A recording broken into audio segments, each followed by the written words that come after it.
Good morning students. My name is Hridesh Bahadur Singh and I will teach you physics. तो बेटा आप लोग कैसे होंगे? बढ़िया ही होंगे आप लोग जहाँ तक हैं। और फिजिक्स की पढ़ाई कैसी चल रही है प्लीज़ ग्रुप में मैसेज करते रहिए, ठीक है। और आप लोग का जो होमवर्क है वो होमवर्क बेटा दिख नहीं रहा है कि होमवर्क आपने किया या नहीं किया, तो प्लीज़ अपना होमवर्क ग्रुप में शेयर करते रहें, डालते रहें, ओके। सो बच्चों, आज जो है फिजिक्स की हमारी ये क्लास, इसमें हम प्रॉपर्टीज ऑफ वेक्टर एडिशन के बारे में पढ़ेंगे, ठीक है। तो अब ये आप जानेंगे आज की प्रॉपर्टीज ऑफ वेक्टर एडिशन में कितने टाइप्स की प्रॉपर्टीज हैं और वो प्रॉपर्टीज कैसे एडिशन के लिए जरूरी है, ओके। तो बेटा आज का ये मेरा लेक्चर नंबर है 10। So let's start the class. तो बच्चों आइए, प्रॉपर्टीज ऑफ वेक्टर एडिशन में हमको जहां तक पता है कि इंपॉर्टेंट जो प्रॉपर्टीज हैं वो हैं कम्यूटेटिव, एसोसिएटिव एंड डिस्ट्रीब्यूटिव। ये तीन प्रॉपर्टीज जो हैं वेक्टर एडिशन की बहुत ही इम्पॉर्टेंट और ज़रूरी हैं आपके एग्जाम बेसिस के हिसाब से भी, ओके। तो सबसे पहली प्रॉपर्टी जो कम्यूटेटिव प्रॉपर्टी है वो क्या होती है, तो आइए देखते हैं। Our first property that is commutative. तो कम्यूटेटिव लॉ ये है यहाँ पे कि लिखता हूं मैं बोर्ड पे, आप देखते रहिए। कम्यूटेटिव लॉ, तो बेटा कम्यूटेटिव लॉ जो होता है हमको पता है ट्रायंगल लॉ से या जितने भी सारे लॉज हैं पॉलीगॉन लॉ को छोड़ के, उसमें हम केवल दो वेक्टर्स का एडिशन करते हैं। तो यहाँ पे कम्यूटेटिव लॉ में हम दो वेक्टर्स को ही ऐड करते हैं और ये केवल दो चीजों के लिए ही बनी भी है, ठीक है। तो कम्यूटेटिव लॉ के हिसाब से अगर कोई वेक्टर हमारा a और b है तो वो इक्वल होगा अगर b प्लस a हो तब भी, यानी कि अगर a प्लस b जब हम ऐड करें तो जो रिजल्टेंट आ रहा है हमारा वही रिजल्टेंट b प्लस a करने पे अगर आए तो हमारा वेक्टर एडिशन इस प्रॉपर्टी को होल्ड करता है। क्या करता है? अगर ये a प्लस b का रिजल्टेंट और b प्लस a का रिजल्टेंट एक ही हो तो हमारा वेक्टर एडिशन इस कम्यूटेटिव लॉ को होल्ड करेगा, ओके। तो मैं जहां तक है ये चीजें आपको बता दिया। अब करना क्या है इसमें बेटा हम इसको प्रूफ करते हैं, ठीक है ना। आपको लॉ तो पता हो गया कि if we have two vectors, लिख दूं अगर आप चाहें तो, if we have two vectors a and b, then it follows commutative law, ठीक है। अब कैसे, इसका प्रूफ भी देख लीजिए।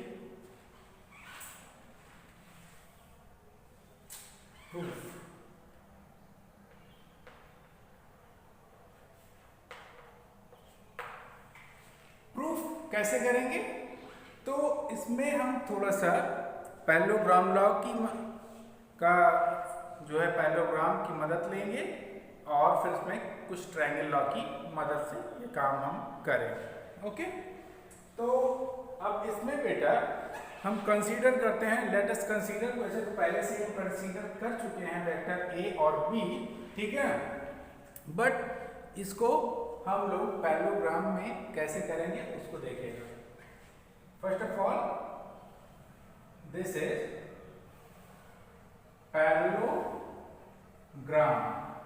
ये बेटा आपका पैरेललोग्राम हो गया, ठीक है ना। इस साइड को हमने क्या कह दिया, इस साइड को हमने वेक्टर ए कह दिया, ये हो गया वेक्टर ए, और इस साइड को हम वेक्टर बी बोलेंगे, ठीक है।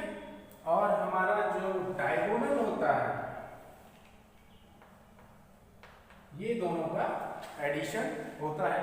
पैरेललोग्राम लॉ यही तो कहता है, दो एडजेसेंट साइड्स का जो टोटल होता है that is equal to the diagonal of the parallelogram, ठीक है।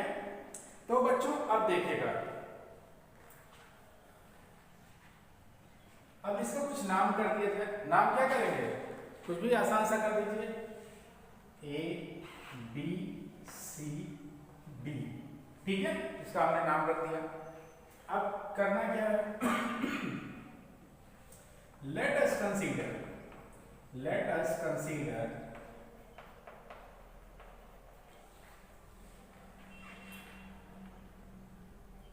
vector A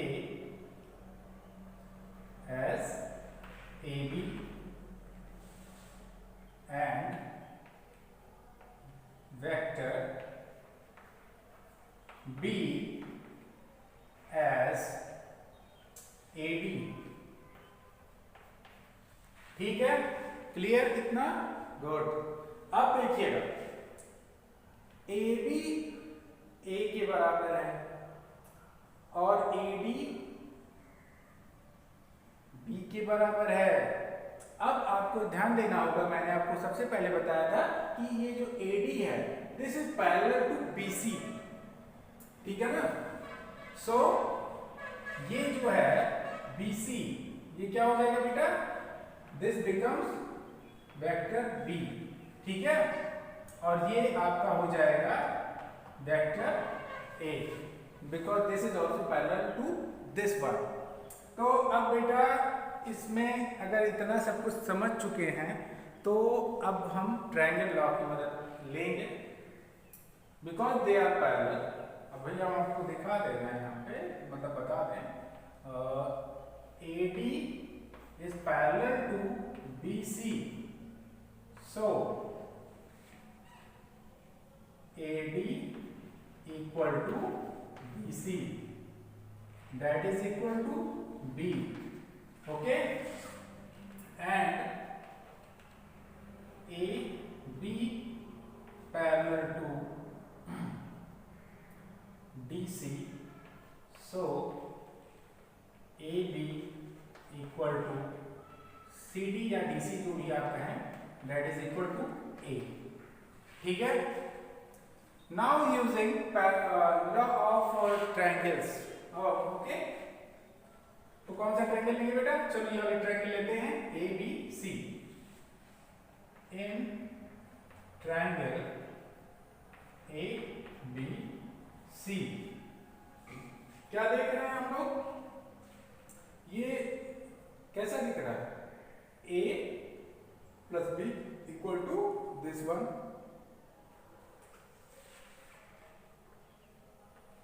AB plus BC equal to क्या हो जाएगा, AC, means A plus B equal to R, this one, ठीक है। अब बेटा आगे क्या करेंगे, आगे हम ट्रायंगल चेंज करेंगे, ठीक है ना।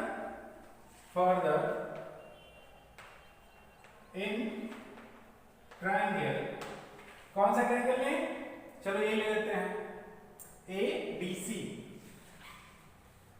ए बी सी। क्या करेंगे, suppose this is your first vector and this is second vector, तो फर्स्ट वेक्टर के क्या हेड से सेकेंड वेक्टर का ये टेल जोड़ देते हैं, देन फिर उसके फर्स्ट वाले किससे, टेल से, सेकंड वाले का हेड जोड़ देते हैं। सो चलो करते हैं। क्या होगा बेटा, A B plus B C equal to A C. ये हो गया। इसका मतलब ए डी का मतलब बेटा B plus A equal to R. ठीक है, तो हमने ये देखा यहां से फर्स्ट इक्वेशन, इसको आप मान लीजिए और इसको आप सेकंड इक्वेशन मान लीजिए। तो इक्वेशन फर्स्ट और सेकंड देखने पे आपको क्या लगता है, आपको ये लगता नहीं, ये लगना चाहिए कि हमने कम्यूटेटिव लॉ को प्रूफ कर दिया कि जो कम्यूटेटिव लॉ कह रहा है वो हमारा वेक्टर एडिशन शो कर रहा है, फॉलो कर रहा है, मान रहा है। ठीक है, तो ये हो गया आपका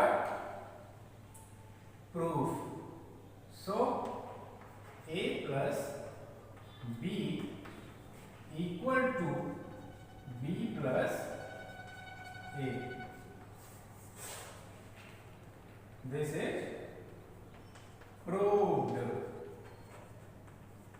ये प्रूव हो गया। ठीक है, ओके बच्चों, ये समझ में आ गया।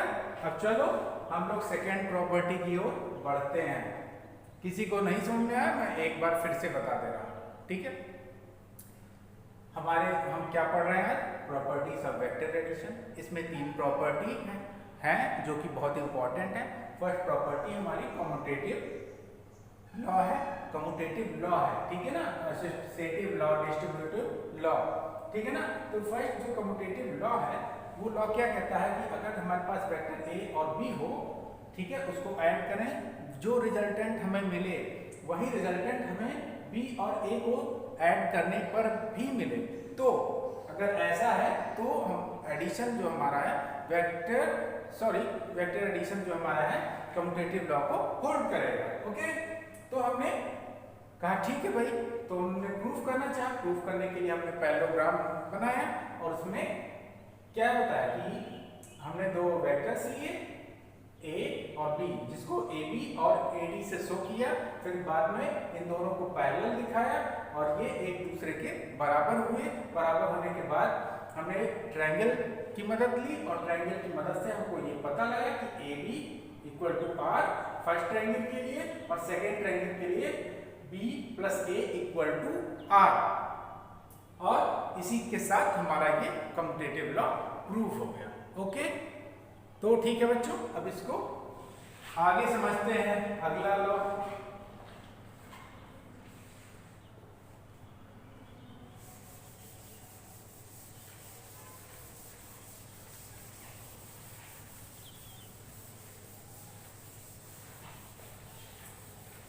ये है, आप लोग घर पे मेहनत करते रहिए। ठीक है,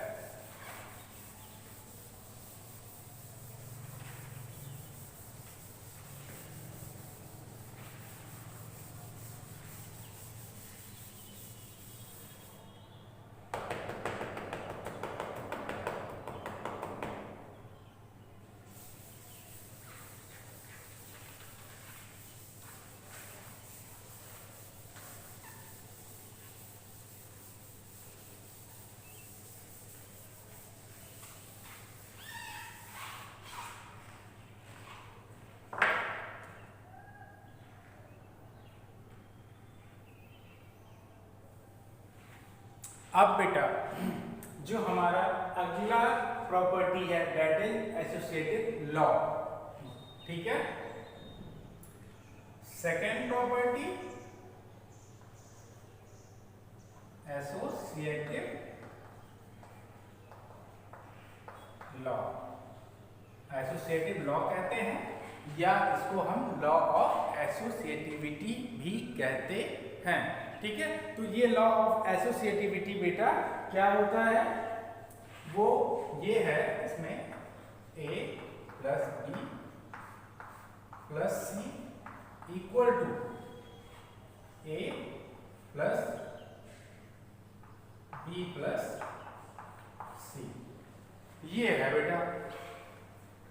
ठीक है।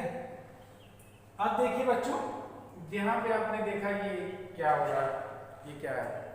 तो कहने का मतलब बेटा ये है, एसोसिएटिव लॉ में अगर हमारे पास 3 वेक्टर्स हों, क्या हों, 3 वेक्टर्स, और उनको इस तरह से पहले a प्लस बी को ऐड करें, फिर बाद में c को ऐड करें, ठीक है ना। उसके बाद में ये इक्वल होगा कब, जब a अलग होगा और b प्लस c अलग होगा, यानी कि b प्लस c को इसमें अलग जोड़ेंगे, फिर बाद में उसको a से ऐड करेंगे, तो क्या होगा, ये दोनों एडिशन हमारे इक्वल रिजल्टेंट शो करने चाहिए। अगर ये चीज जो बोर्ड पे लिखा है हमारा वेक्टर एडिशन फुलफिल करता है, तो ये प्रॉपर्टी वेक्टर एडिशन होल्ड करेगा, कि vector addition also holds the property of associativity. Okay बच्चों, चलो ठीक है। तो अब हम क्या करेंगे, हम कंसीडर करते हैं। कैसे कंसीडर करेंगे, तो अब ये मान के चलें आप, कंसीडर कोई भी हम क्वाड्रिलैटरल करेंगे। क्वाड्रिलैटरल का मतलब समझते हैं, मतलब ये होता है कि जिसमें क्या नहीं समझ में आया, क्वाड्रिलैटरल कभी नहीं सुने हो, अरे ओफो ओफो ओफो,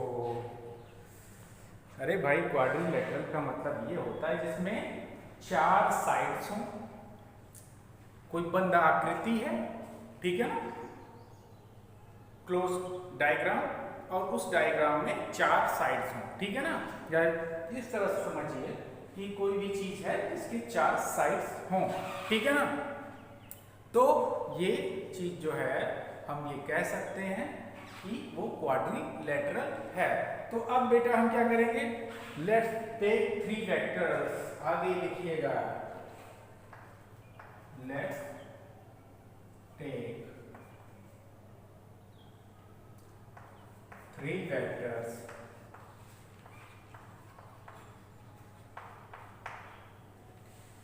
A,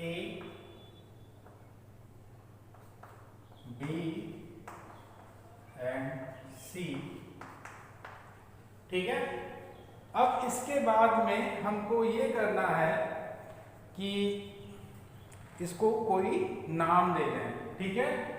तो कौन सा नाम देंगे आप इसको नाम ये देंगे A B, let's take 3 vectors A, B and C, and it is represented by, क्या, represented by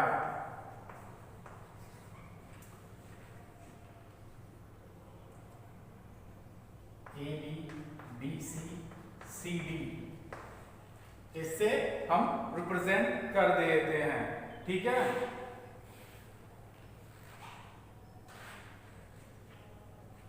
अब क्या करना है, अगला स्टेप में ये करना है, इसका फिगर अब हम लोग ड्रॉ करते हैं। तो फिगर ड्रॉ जब हम करेंगे बच्चे, तो उसको हम एज अ पॉलीगॉन की तरह ही कुछ बनाएंगे। क्या करेंगे, उस पॉलीगॉन की तरह ही बनाएंगे। कैसे, देखिएगा। सपोज करते हैं कि वी हैव वेक्टर ए, ये हो गया हमारा वेक्टर ए हो गया, इसका नाम मैंने अभी आपको बताया ए बी, क्लियर। उसके बाद में ये हो गया बी सी, ये हो गया वेक्टर, ठीक है। अब उसके बाद बेटा क्या करेंगे, सी डी, सी डी, ये भी हो गया एक वेक्टर ए, ये हो गया वेक्टर बी, ये हो गया वेक्टर सी, ठीक है। तीनों क्लियर हुए कि नहीं हुए, क्लियर हो गए। तो अब बेटा करना क्या है, अब करना कुछ नहीं है, बहुत ही सिंपली। अब ये हमने, अब इसको आप चाहें तो जोड़ भी दें, कोई दिक्कत नहीं है, लेकिन अभी नहीं, कब बताएंगे तब। तो बेटा हम पहले इस रूल के हिसाब से चलेंगे। क्या है rule, now a plus B one bracket में plus C equal to A plus bracket B plus C bracket close. Okay, तो पहले इस साइड को लेके चल रहे हैं। LHS ए प्लस बी प्लस सी। अब इसका अगर रिजल्टेंट और इसका रिजल्टेंट सेम आ गया तो समझ लो हमारी बात हो गई। तो चलो बेटा हम वेक्टर ए बी यानी कि वेक्टर ए को देखें, फिर वेक्टर बी सी को देखें, वेक्टर सी डी को देखें, ठीक है ना। तो अब इसमें देखिएगा जो है मामला क्या है, इसमें पहले ए और बी को ऐड करें। ए और बी को जब आप ऐड करोगे तो क्या होगा, बोलो। ए और बी को जब आप ऐड करोगे तो क्या होगा, कैसे ऐड करोगे, तो इसका है ऐसे क्वाड्रिलेटरल टाइप का है ही, तो इसमें कुछ ऐड नहीं करना है, ये अपने आप ही सिस्टमेटिक वे में मैंने बनाया है। अब चलिए इसका रिजल्टेंट फाइंड करते हैं। ए और बी का रिजल्टेंट फर्स्ट वाले वेक्टर के टेल से सेकंड वाले वेक्टर का हेड, ये हो गया, ठीक है। ये हो गया आपका ए प्लस बी, ये मैंने आर इसको मान लिया। अब क्या करना है, इस आर को इस सी से ऐड कर देना है। सी से मैंने ऐड किया, ये तो ये हो गया और ये आपका कंप्लीट क्वाड्रिलेटरल बन गया बेटा, ठीक है। तो अब क्या होगा यहाँ पे बेटा, अब देखिएगा यहाँ पे जो फाइनल रिजल्टेंट आया आर प्लस सी करने के बाद ये वाला आया, इसको हम आर डबल डैश मान ले रहे हैं और ये कितना है आर प्लस सी, ठीक है, वेरी गुड। अब करना क्या है, अब करना है RHS A plus vector bracket B plus C bracket close. अब यहाँ पे बी प्लस सी को लेते हैं पहले, यानी कि बी प्लस सी को हम ऐड करेंगे, ठीक है। उसके बाद फिर हम ए को उससे ऐड करेंगे। तो बेटा यहाँ पे देखिए बी प्लस सी कहाँ है, ये है हमारा बी वेक्टर और ये है हमारा सी वेक्टर। तो बी का जो टेल है, दिस इज द टेल, और सी का हेड यहाँ, तो ये हो गया क्या, ये जो आर आपका था ये वाला, ये था क्या बेटा ए प्लस बी था, और ये वाला जो है इसका कितना है, ये कितना है भाई, बी प्लस सी, ठीक है। अब बेटा अगर बी प्लस सी हो गया तो अब क्या करना है, बी प्लस सी वाले में ए ऐड करना है। ए को आप फर्स्ट वेक्टर मानिए और ये जो बी प्लस सी यानी कि दिस वन, ये जो लाइन है इसको आप सेकेंड वेक्टर मानिए। तो ये है फर्स्ट वेक्टर आपका ए और यहां से जुड़ गया ये वेक्टर बी प्लस सी, और जुड़ने के बाद में जो रिजल्टेंट आया ए के टेल से इस वाले वेक्टर के हेड को ऐड करेंगे और यही फिर आपको मिल गया क्या, फाइनल रिजल्टेंट। ओके, तो अब बच्चों ये बताओ किसको समझ में ये आया और किसको नहीं आया, सभी को समझ में आया, बहुत अच्छा, गुड। तो बच्चों ये जो हमारा है एसोसिएटिव प्रॉपर्टी हमने प्रूफ कर दी कि LHS RHS के इक्वल है, ठीक है ना। अब आप चाहें तो इसको थोड़ा सा इस कंडीशन में भी कर सकते हैं, इस AB और BC और इस सब के कंडीशन कैसे करेंगे आइए देखते हैं। LHS के लिए मैं आपको सबसे पहले दिखाना चाह रहा हूँ और जो बच्चे मतलब नहीं समझ पाए हैं वो भी देख लें। ओके, तो बच्चों ए प्लस बी मतलब A B plus B C, LHS equal to, मैं लिख दे रहा हूं ताकि आप कंफ्यूज ना हो।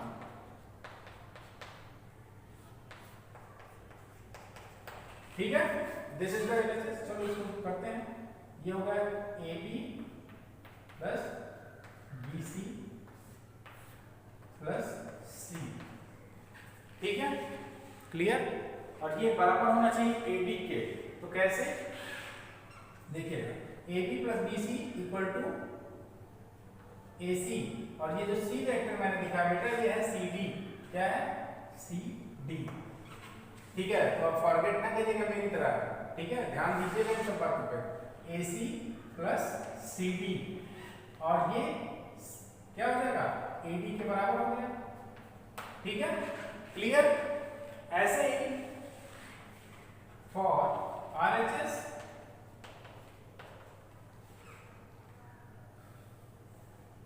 ए प्लस बी प्लस सी। ठीक है, तो अब ए का मतलब बेटा A B plus B plus C. B plus C मतलब क्या होगा भाई, B plus C, B C plus C D.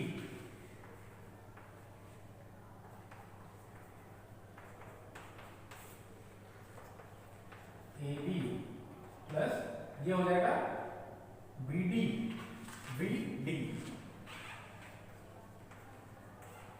और A B plus B D बराबर ए डी।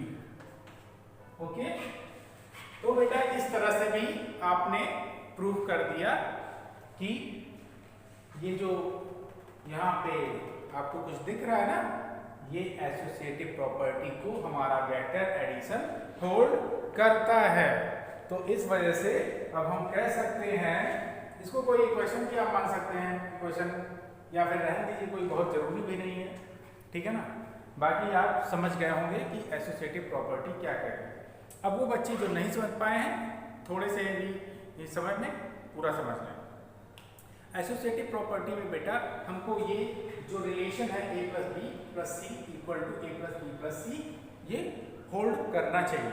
ठीक है ना, तो फिर हमने ए बी सी लिया एक वेक्टर और उसको रिप्रेजेंट किया A B B C C D. Side से हमको जब हमने इसको नाम दे दिया, और इन सब को हमने एक क्वाड्रिलेटरल से रिप्रेजेंट किया।